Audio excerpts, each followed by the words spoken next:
Alright, engineering students. Let's dive into a world where sparks fly, water jets slice steel, and even lasers play a part in manufacturing.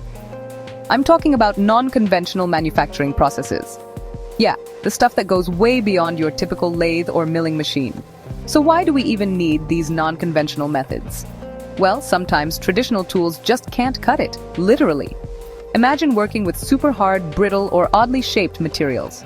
Or maybe you want to machine tiny, intricate parts for the electronics in your phone or the engine in a supersonic jet.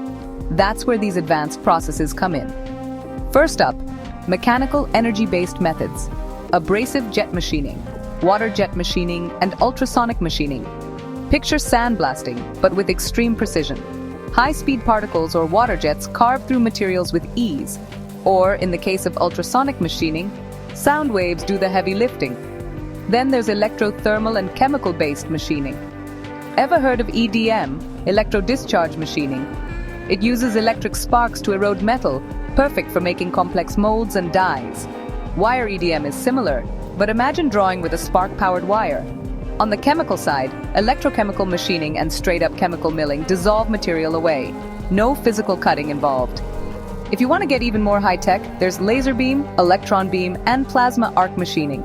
These methods use pure, concentrated energy to vaporize material, achieving next-level accuracy. Hybrid machining is where things get wild, combining multiple techniques for even more control.